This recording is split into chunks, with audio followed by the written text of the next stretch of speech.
Hello student, দেখো আজকে তোমাদের জন্য আমি নিয়ে এসেছি দশম শ্রেণী গণিত রায় মার্টিন প্রশ্নবিচিত্রা সেকেন্ড সামেটিভ মাধ্যমিক 2026। আজকে তোমাদের 28 নম্বর স্কুলটা করাবো। চলো আমরা প্রশ্নগুলোতে চলে যাই। একের 1 নম্বর প্রশ্নটা আমাদের রয়েছে। দেখো একের 1 নম্বর প্রশ্ন কিন্তু আগের ক্লাসে করা হয়ে গেছে। তোমাদের যেতে হবে পেজ নাম্বার 138 পাতার স্কুল 10 আর একের 1 নম্বর অঙ্কটা। এবার আমরা চলে যাবো পরের প্রশ্নগুলোতে। দেখো একের 2 নম্বর প্রশ্নটা আমরা দেখে নেব। একের 2 প্রশ্নটা আমাদের এখানে দেখো এই অঙ্কটা কিন্তু আগের ক্লাসে করা হয়ে গেছে। তোমাদের যেতে হবে পেজ নাম্বার 130 পাতার স্কুলে 1 একের 2 অঙ্কটা আছে। 3 নম্বর অঙ্কটাও আগের ক্লাসে করা হয়ে গেছে। তোমাদের যেতে হবে পেজ নাম্বার 150 পাতার স্কুল 23 একের 3 নম্বর অঙ্কটা। আমরা 4 নম্বর অঙ্কটা করাবো। দেখো বহিস্থ পি বিন্দু থেকে ও কেন্দ্রীয় বৃত্তের উপর পিআর এবং পিএস দুটি স্পর্শক। যদি পিআর 8 সেমি এবং কোণ আর পিএস 60 ডিগ্রি হয় তাহলে আরএস এর দৈর্ঘ্য কত হবে সেটা আমাদের বের করতে বলেছে। আচ্ছা, ছবিটা এঁকে প্রশ্নটা আমাদের ভালো করে বুঝে নিতে হবে। চলো আমরা প্রথমে কি করব, একটা বৃত্তের ছবি আঁকবো। তাহলে এখানে ও কেন্দ্রীয় বৃত্ত বলে দিয়েছে। তাহলে আমরা দেখো একটা আমরা তৈরি করব ও কেন্দ্রীয় বৃত্ত। এই যে আমাদের একটা ও কেন্দ্রীয় বৃত্ত। বৃত্তের বহিস্থ বিন্দু পি বলেছে, তাহলে আমরা এখানে একটা পি বিন্দু নিয়ে নিলাম বহিস্থ বিন্দু। এই পি বিন্দু থেকে বৃত্তের উপর স্পর্শক, দেখো দুটি স্পর্শকের কথা বলেছে, আমরা দুটো স্পর্শক আমরা তৈরি করব। একটা স্পর্শক আর এই দিক থেকে একটা স্পর্শক এই যে তৈরি করে দিলাম। তাহলে দেখো তো স্পর্শক নাম দেখো পিআর বলেছে আর পিএস বলেছে। তাহলে এখানে আমরা আর নাম দিয়ে দিলাম পিআর, এটা আমরা এস নাম দিয়ে দিলাম পিএস। কেন্দ্রবিন্দু আমাদের এখানে বৃত্তের কেন্দ্র ও। এবার দেখো আমাদের যেটা বলেছে এই যে পিআর আমাদের বলেছে কত, পিআর বলে দিয়েছে আমাদের 8 সেমি। আর আরপিএস এই কোণটা এই কোণটা বলেছে 60 ডিগ্রি। আর আরএস, ঠিক আছে, এই যে আরএস এর দৈর্ঘ্য কত হবে। দেখো আরএস এর দৈর্ঘ্য, আরএস বলতে এই যে বাহুটা, আমরা এখানে এই যে আর এবং এস যোগ করতে হবে, ঠিক আছে, আর এস। তাহলে আরএস এর দৈর্ঘ্য বের করতে বলেছে। দেখো আরএস এর দৈর্ঘ্য কী করে পাবো, আমাদের জানতে হবে যে বৃত্তের কোনো বহিস্থ বিন্দু থেকে বৃত্তের উপর দুটি স্পর্শক যদি তৈরি হয়, এই যে পিআর আর পিএস, তাহলে আমাদের এখানে পিআর সমান সমান পিএস আছে, ঠিক আছে, এই দুটো বাহু সমান, পিআর সমান সমান পিএস। আচ্ছা, এই দুটো বাহু সমান হলে এই দুটো কোণও সমান হয়ে যাবে। এখন এই যদি 60 ডিগ্রি হয় তাহলে এরা দুজন মিলে 120 ডিগ্রি, তাই এরা অর্ধেক করেও আসবে, সমান দুটো কোণ আছে, তাহলে 60 ডিগ্রি করে পেয়ে যাবো। 120 ডিগ্রি অর্ধেক 60 ডিগ্রি। তাই ত্রিভুজটা আমাদের কী হয়ে গেল, সমবাহু ত্রিভুজ। সমবাহু ত্রিভুজের সব বাহুগুলো সমান, এটা 8 সেমি, এটাও 8 সেমি। আর দেখো আরএস, আমরা দেখো এই যে আরএসটাকে পেয়ে যাবো কত, 8 সেমি পেয়ে যাবো। তো কিন্তু 8 সেমি আমাদের অ্যান্সার, যেটা বি নাম্বার অপশানে আছে। আচ্ছা, পরের প্রশ্নটা দেখো আমাদের কী বলেছে। আমাদের এখানে বলেছে দেখো ত্রিভুজ, দুটো ত্রিভুজ দেওয়া আছে, সেই দুটো ত্রিভুজের এই যে AB by QR, BC by PR এগুলো বলে দিয়েছে। তাহলে আমাদের কোনটা হবে, এই যে কোণগুলো সমান বলেছে সেটা আমাদের দেখাতে বলেছে। আমরা প্রথমে দুটো ত্রিভুজ আমরা অঙ্কন করে নেব। দেখো ত্রিভুজ আমরা এবিসি তৈরি করছি, এই হচ্ছে আমাদের এবিসি, তো নাম দিয়ে দেবো আমরা এ বি সি। আর একটা ত্রিভুজ তৈরি করবো যেটা পি কিউ আর বলেছে। দেখো আমরা এখানে তৈরি করছি, এই যে আমাদের ত্রিভুজ। এখন দেখো এই ত্রিভুজের নামটা একটু আমাদের বুদ্ধি করে দিতে হবে। দেখো AB by QR, AB by QR, তাহলে এখানে দেখো কিউ নামটা হবে কিউআর। এই যে এবি বাই কিউআর, এই যে অনুরূপ বাহুগুলোর অনুপাত সমান দেখেছি এখানে, তাহলে এবি, তাহলে এটা কিউআর হবে, তাই এইভাবে নামটা দিতে হবে কিউআর। তো এটা আমরা পি দিয়ে দেবো, ঠিক আছে। নামটা কিন্তু এই যে বাহুগুলোর অনুপাত যে সমান দেখেছে না, ওই অনুসারে নামগুলো দিবা, তারপরে তোমাদের অ্যান্সারটা তাড়াতাড়ি চলে আসবে। তাহলে একটা এবিসি ত্রিভুজ আর একটা ত্রিভুজ হচ্ছে আমাদের এই যে পি কিউআর, এদিক থেকে নামটা বলবো পি কিউআর। তা এই ত্রিভুজে দেখো এই যে বাহুগুলো অনুপাত বলে দিয়েছে সমান, এ বি বাই কিউআর সমান সমান বিসি, এই যে বিসি বাই এই যে পিআর, আর সিএ এই যে সিএ বাই যে পি কিউ, এই যে বাহুগুলো অনুপাত সমান। তাহলে বাহুগুলো অনুপাত সমান হলে পরে এই যে কোণগুলো এই কোণের সঙ্গে এই কোণ সমান হবে, ঠিক আছে। আমাদের এখানে কোণ এ কোণের সঙ্গে সমান হবে কোণ কিউ। মানে দেখো বাহুগুলোর অনুপাত সমান, মানে ত্রিভুজ দুটো কী আছে, সদৃশ্য আছে, ঠিক আছে। বাহুগুলির অনুপাত, এই দুটো ত্রিভুজের বাহুগুলির অনুপাতগুলো কী আছে, সমান আছে। তাহলে এই যে কোণগুলো কিন্তু সমান হবে, এর সঙ্গে এটা সমান হবে, এটার সঙ্গে এটা সমান হবে, এটার সঙ্গে এটা সমান হবে। তাহলে এখানে আমাদের শর্তে দেখো এ কোণ সমান সমান কিউ কোণ আছে, তাহলে এটাই কিন্তু আমাদের অ্যান্সার হবে, এ কোণের সঙ্গে কিউ কোণ সমান। তা এ নাম্বার আমাদের অ্যান্সারটা। এবার আমাদের কি বলেছে, একটি নিরেট অর্ধগোলকের সমতলের সংখ্যা। দেখো নিরেট অর্ধগোলক আমরা কি জানবো, আমরা যদি দেখি নিরেট অর্ধগোলকের ছবিটা যদি তোমরা লক্ষ্য করো, তাহলে অর্ধগোলকের ছবি আমরা কী করে পেয়ে যাব, তাহলে এই যে আমাদের বাটি, এইভাবে আমরা একটা অর্ধগোলকের ছবি তৈরি করতে পারবো, ঠিক আছে। এটা আমাদের অর্ধগোলক। তাহলে এটা যদি অর্ধগোলক হয় তো অর্ধগোলকের দুটি তল থাকে অর্ধগোলকের, এটা হচ্ছে বক্রতল, এই তলটা এটা হচ্ছে বক্রতল, আর এই যে তলটা আছে দেখো বাটির উপরের তলটা এটা কিন্তু বৃত্তাকার আছে, তো এই তলটা কিন্তু আমাদের সমতল। তাহলে সমতল আমাদের কটা আছে? একটা আছে, একটা বক্রতল একটা সমতল। তাহলে এই যে বলেছে এখানে নিরেট অর্ধগোলকের সমতলের সংখ্যা, সেটা হবে একটি, এ নাম্বার অ্যান্সারটা। পরের প্রশ্নটা দেখো আমাদের কী বলছে। পরের প্রশ্নটা বলেছে একটি লম্ববৃত্তাকার শঙ্কুর অর্ধশীর্ষ কোণ 45 ডিগ্রি হলে তার উচ্চতা ও তির্যক উচ্চতার অনুপাত বের করতে বলেছে। খুবই ভালো অঙ্ক। দেখো আমাদের এখানে জানতে হবে অর্ধশীর্ষ কোণ যেটা, তার অর্ধশীর্ষ কোণ আমরা কি জানবো? তাহলে আমরা একটা শঙ্কুর ছবি এঁকে আমরা এখানে প্রশ্নটা বোঝাবো ভালো করে। তা চলো আমরা শঙ্কুর ছবি আঁকি। তাহলে এই যে আমাদের একটা শঙ্কু, ঠিক আছে। তাহলে এইভাবে এখানে আমরা একটা এখানে বিন্দু দিলাম, এইভাবে এইভাবে আমরা যোগ করে দিলাম।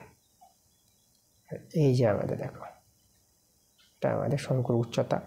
ওকে, আচ্ছা তাহলে লক্ষ্য করে এখানে এই যে অর্ধ শীর্ষকোণ বলেছে না, এই যে পুরো শীর্ষকোণ এটা, তার অর্ধ শীর্ষকোণ হচ্ছে এটা, এই কোণের কথা বলেছে, এটার নাম দিয়ে দেবো ও, এটা এ, এটা হচ্ছে বি।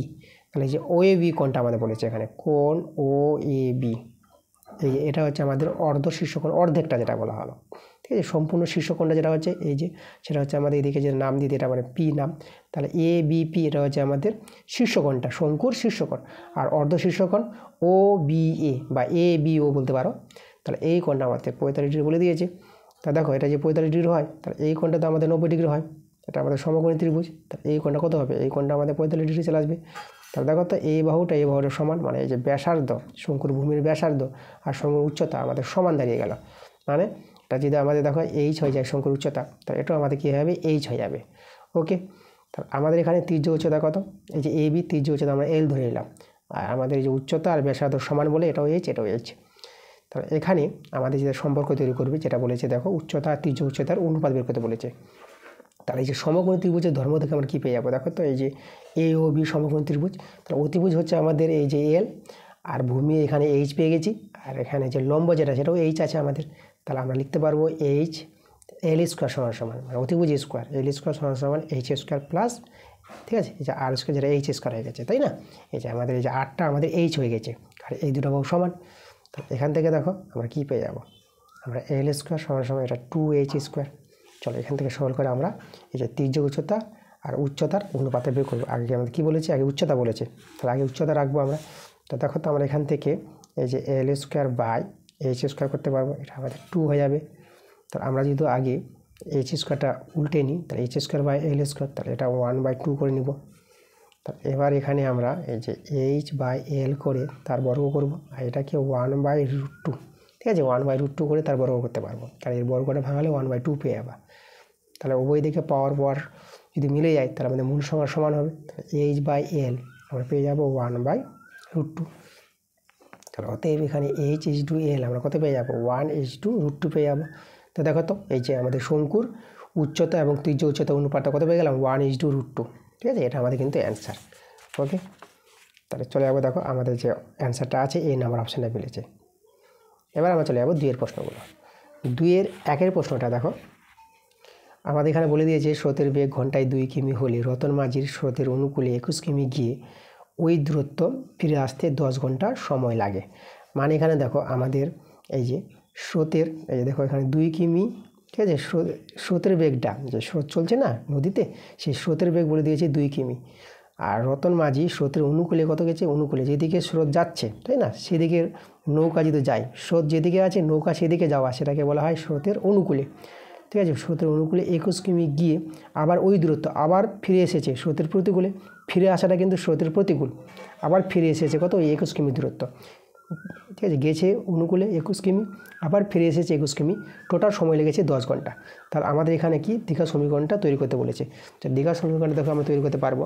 এটা তোমাদের বইয়ের অঙ্কটাই আছে, একদম বইয়ের অঙ্ক, প্রথম যে তোমাদের কোষে দেখি 1 আছে, পেজ নাম্বার 5 পাতা, পেজ নাম্বার 5 পাতা চলে গেলে তোমাদের যে দেখবা 6-এর, ঠিক আছে, 6-এর অঙ্কটা আছে, কত নাম্বার সেটা আমি দেখিয়ে দেবো। 6-এর 5 অঙ্কটা এই যে দেখো একই অঙ্ক একদম দিয়েছে, এখানে সমীকরণ গঠন করতে বলেছে। আমি তোমাদের অঙ্কটা দেখিয়ে দিচ্ছি তোমরা কীভাবে করবা। এই যে দেখো, তো আমাদের এখানে এই যে ধরে নিতে হবে যে স্থির জলে নৌকার বেগ কত ছিল। যখন আমাদের জল স্থির, যখন আমাদের জলের বেগ নাই, স্থির জলে নৌকার বেগটা আমরা ধরে নেব x কিমি পার ঘন্টা, নৌকার বেগ যেটা। আর স্রোতের অনুকূলে নৌকার বেগ কত হবে? দেখো স্রোত আছে, স্রোতের এখানে বেগটা বলে দিয়েছিল 2 কিমি পার ঘন্টা, আর নৌকার বেগ হচ্ছে x কিমি পার ঘন্টা। তার স্রোতের অনুকূলে নৌকার বেগ হবে এই যে আমাদের দেখো এক্সের সঙ্গে নৌকার বেগের সঙ্গে স্রোতের বেগটা যোগ হয়ে যাবে, কারণ অনুকূলে বলতে যেদিকে স্রোত আছে সেদিকে নৌকা যাচ্ছে, তার জন্য আমাদের এখানে যোগ আসবে। তার স্রোতের অনুকূলে নৌকার বেগ হয়ে যাবে এটা x + 2 কিমি পার ঘন্টা। আর স্রোতের প্রতিকূলে বলতে দেখো যেদিকে স্রোত তার বিপরীত দিকে নৌকা আসছে, মানে এই যে স্রোতের বেগটা আমাদের কী হবে? মাইনাস হয়ে যাবে নৌকার বেগের সঙ্গে, প্রতিকূল বলে। তাহলে x-2 স্রোতের প্রতিকূলে নৌকার বেগটা। তার স্রোতের অনুকূলে নৌকা দেখো x + 2 কিমি যায়, এটা আমরা গতিবেগ থেকে বলতে পারবো। স্রোতের অনুকূলে নৌকার বেগ যদি x + 2 কিমি পার ঘন্টা হয়, মানে আমরা বলতে পারবো এটা যে x + 2 কিমি যায় 1 ঘন্টায়, 1 কিমি যাবে কত ঘন্টায়? আর 21 কিমি গিয়েছিল স্রোতের অনুকূলে, তাহলে 21 কিমি যেতে কত ঘন্টা সময় লেগেছিল? ঠিক আছে, স্রোতের অনুকূলে যেতে নৌকার, তাহলে এতটা সময় লেগেছিল। এবার স্রোতের প্রতিকূলে দেখো, স্রোতের প্রতিকূলে নৌকা x - 2 কিমি যায় 1 ঘন্টায়, এটা প্রতিকূলে গিয়েছিল, 1 ঘন্টা কোথায় যাবে? এবার নৌকাটা যে ফিরে এসেছিলো ওই দূরত্ব বলতে 21 কিমি, তাহলে স্রোতের প্রতিকূলে 21 কিমি যেতে নৌকার সময় লাগবে এই সময়টা। এবার এই যে যাওয়ার সময়টা এবং ফিরে আসার সময়টা, টোটাল সময়টা লেগেছে 10 ঘন্টা। দুটো সময়কে যোগ করে আমরা 10-এর সঙ্গে সমান, এখানে তোমরা ভগ্নাংশে যোগ বিয়োগ করবা, সরল করে তোমরা পেয়ে যাবা, এভাবে পেয়ে যাবা। দেখো এভাবে পেয়ে বর্গগুণ করবা, একটা দ্বিঘাত সমীকরণ পেয়ে যাবা। সেই দ্বিঘাত সমীকরণে দাঁড়াবে এটা 5x² - 21x - 20 = 0। তোমাদের দ্বিঘাত সমীকরণটা তৈরি করতে বলেছে, এই যে আমাদের দ্বিঘাত সমীকরণ তৈরি হয়ে গেছে, এইভাবে তোমাদের কিন্তু অ্যান্সারটা করতে হবে, আমি তোমাদের দেখিয়ে দিলাম। চলে যাবো আমরা পরের প্রশ্নে।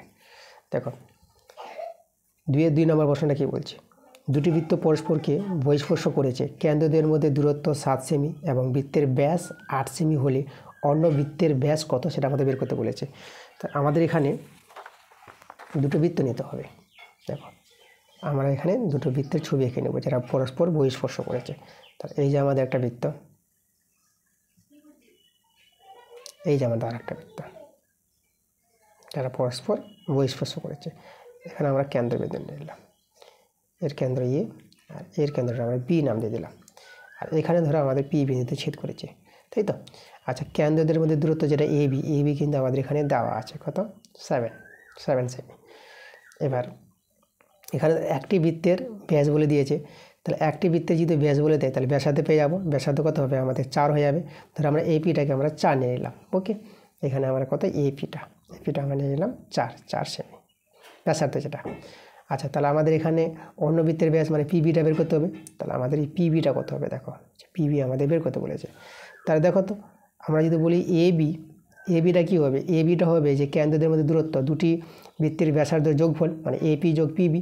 তাহলে এপি যোগ পিবি, এই যে দেখো এপি যোগ পিবি। তাহলে এখানে এবির মান দেওয়া আছে, কেন্দ্র দুটির মধ্যে দূরত্ব, তাহলে এর মান আছে 7 সেমি। আর এপির মান এই যে একটা বৃত্তের ব্যাসার্ধ যেটা বলে দিয়েছে এটা 4 সেমি। আর পিবির মানটা দেখো বেরিয়ে আসবে আমাদের, ওকে। আচ্ছা, তাহলে এখান থেকে যদি আমরা পিবির মানটা বলি কত হবে? তাহলে এই যে 7 থেকে 4 বাদ চলে যাবে, তার 7 থেকে 4 বাদ দিয়ে দেবো। তাহলে পিবির মানটা পেয়ে যাবে কত? 3 সেমি।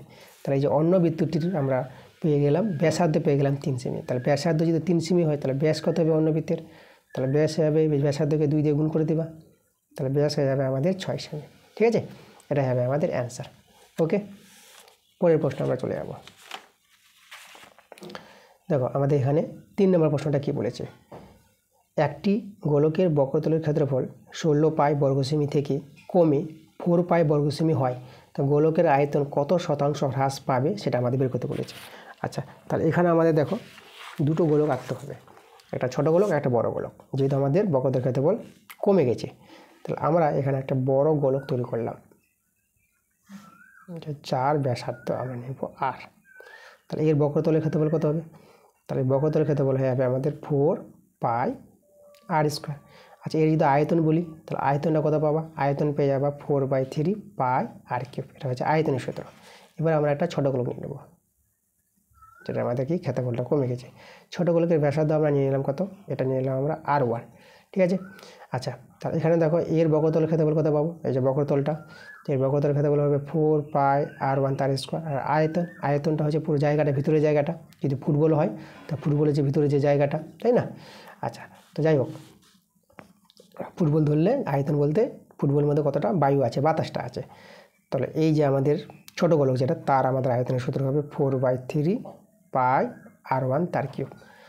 আমাদের এখানে দেখো এই যে বক্রতলের ক্ষেত্রফলগুলো বলে দিয়েছি বড়, তাহলে আমাদের এখানে যেটা আমাদের এখানে পাবো যে 4 পাই আর স্কোয়ার সমান সমান এটা কত বলেছে আমাদের, এটা বলে দিয়েছে আমাদের 16 পাই, এই যে 16 পাই। তাহলে এখান থেকে আমরা এই যে 4 4 4 16 আর পাই পাই কেটে দেবো, তাহলে এখানে আর স্কোয়ার মানটা কত পেয়ে গেলাম, 4 পেয়ে গেলাম। আচ্ছা, তাহলে এবার এখান থেকে দেখো এদিকে আমাদের এই যে বলেছে 4 পাই, এর যে বক্রতলের ক্ষেত্রফল 4 পাই আর 1 স্কোয়ার, এর বক্রতলের ক্ষেত্রফলটা আমাদের বলেছে 4 পাই, তাহলে এটা আমরা 4 পাইয়ের সঙ্গে সমান করে দেবো। এখানে 4 পাই কেটে দেবো, তাহলে আমরা আর 1 স্কোয়ার, ঠিক আছে, আর 1 স্কোয়ার কত পেয়ে যাবো, আমরা ওখানে 1 পেয়ে যাবো। তাহলে আর 1 কত হয়ে যাবে, 1 হয়ে যাবে। আর এখান থেকে আমরা আর কত পেয়ে যাবো, আর এখানে আর পেয়ে যাবো আমরা 2 পেয়ে যাবো। তাহলে আমরা যদি এখানে করি r1/r2, তাহলে কত হবে, 1/2 হয়ে যাবে। তাহলে r1/r2 মানটা আমরা বের করে নিলাম। আচ্ছা, এবার দেখো তাদের আয়তনের বলেছে, এই যে আয়তনের সঙ্গে কতটা আয়তন আমাদের হ্রাস পাবে সেটা বলেছে, গোলকের আয়তন কত শতাংশ হ্রাস পাবে এটাই আমাদের বের করতে বলেছে। দেখো আয়তনগুলো তো আমরা বের করে রেখেছি। দেখো বড় গোলকের আয়তন, এই যে আমাদের বড় গোলকের আয়তন, এটা হচ্ছে আমাদের ছোট গোলকের আয়তন। তাহলে আয়তন কতটা হ্রাস পাবে, এটা ছিল বেশি, এটা ছিল কম, তাই না? তাই যে বেশিতে কম বাদ দিব, তাই না? এই যে শতকরা আয়তন যে হ্রাস পাবে সেটা হচ্ছে এইভাবে নিয়মটা। এই যে আমাদের বেশি যেটা ছিল সেটা আগে লিখব, 4/3 পাই আর কিউব, এটা আমাদের ছিল বেশি। আর এটা কম, এই যে যেটা আমাদের কমে গেছে সেটা আমরা বাদ দিয়ে দেবো। তাহলে এই যে আমাদের দেখো এতটা, তাই না, বেশি থেকে কমটা বাদ দিব, তাহলে এতটা আমাদের হ্রাস পেয়েছি। তা শতকরা কতটা হ্রাস পাবে, দেখো শতকরা হ্রাস পাবে আমাদের প্রথমে ছিল এটা ছিল, বেশিটা ছিল, তাহলে বেশিটা আমাদের নিচে দিয়ে দেবো, এই যে 4/3 পাই আর কিউব, আর 100 দিয়ে আমরা গুণ করে দেবো। এটাই হচ্ছে আমাদের আয়তন শতকরা হ্রাস পাবে। তো এটা সলভ করে আমরা অ্যান্সার পেয়ে যাবো। চলো আমরা এটা সলভ করি এখানে। তাহলে এখান থেকে উপর থেকে আমরা কমন নিতে পারবো কত, 4/3 পাই, আমরা আর কিউব কমন নিলাম, যে কমন নাও, তাহলে এখানে 1 মাইনাস, আর এখানে আমাদের দেখো এটা হবে আমাদের r1 কিউব ছিল, আর নিচে আমরা আর কিউব দিয়ে দেবো, যেহেতু এখানে আর কিউব নাই তা আমরা আর কিউব কমন নিয়েছি বলে নিচে আর কিউব দিয়ে দাও, ঠিক আছে। আর নিচে আমাদের কে ছিল, আমাদের নিচে ছিল 4/3 পাই আর কিউব। দেখো এটার সঙ্গে এটা মিলে যাচ্ছে। আচ্ছা, এখানে 100টা আমরা গুণ দিয়ে দেবো, এটা আমরা কেটে দেবো। তো আমরা এবার দেখো আমরা কিন্তু এখানে r1/r2 মানটা বের করে রেখেছি, আমরা কিন্তু পুট করব। চলো দেখো, তো আমাদের এখানে দাঁড়িয়ে গেল 1 মাইনাস, এই যে এটাকে আমরা দেখো r1/r2 তার হোল কিউব করে দেবো, আর এখানে আমরা 100 দিয়ে দিলাম। 1 মাইনাস r1/r2 এর মানটা আমরা বের করে রেখেছি 1/2, এই দেখো এর মানটা আমরা এই যে 1/2 আমরা পুট করে দিলাম। আচ্ছা, তাহলে এখানে আমরা 100টা বসিয়ে দিলাম। এবার এটাকে আমরা সলভ করে নিই। তো এটা যে সলভ করো, দেখো এটা পেয়ে যাবো 1/8 টু 100। আচ্ছা, এটা যদি করো দেখো এটা কত পাবা, এটা পেয়ে যাবা, এটা ভগ্নাংশে যোগ বিয়োগ করবা, এটা 7/8 পেয়ে যাবা। এটা আমাদের 100 ছিল, এখানে আমরা 4 দিয়ে কাটাকাটি করলে কত হবে দেখো, এটা হবে 25, এটা হবে আমাদের 4 2 8। এটা যদি আমরা গুণ করি 25 7 কত হবে দেখো, 25 7 হয়ে যায় আমাদের 175। 25 7 কত, 25 7 175, আর নিচে আমাদের 2 ছিল, 2 দিয়ে কাটাকাটি করে দাও, 2 8 16 15 হয়ে যাবে, 2 7 14। আচ্ছা, 1 দশমিক নিয়ে আমরা 0 নিয়ে নেবো, তাহলে 10 হয়ে গেলো আমাদের, তা 2 5 10, তা 2 দিয়ে ভাগ করে তোমরা পেয়ে যাবা 87.5%। এটাই কিন্তু আমাদের অ্যান্সার। দেখো এই যে আয়তন যে শতকরা হ্রাস পাবে কত, 87.5%, এটা আমাদের অ্যান্সার। আচ্ছা, চলে যাবো আমরা পরের প্রশ্নে। পরের প্রশ্ন দেখো 4 নম্বর প্রশ্নটা। তো 4 নম্বর প্রশ্নটা কিন্তু আগের ক্লাসে করা আছে, তোমাদের যেতে হবে পেজ নাম্বার 147 পাতার স্কুল 20, সেখানে দেখবা 2 এর 4 অঙ্কটা আছে। এরপরে বড় প্রশ্নগুলো আছে, তো বড় প্রশ্ন তোমরা বই থেকে কমন পেয়ে যাবা। আমি তোমাদের অবজেক্টিভ টাইপের 1 মার্কের এবং 2 মার্কের প্রশ্নগুলো করিয়ে দিলাম। পরবর্তী ক্লাস তোমাদের খুব তাড়াতাড়ি চলে আসবে।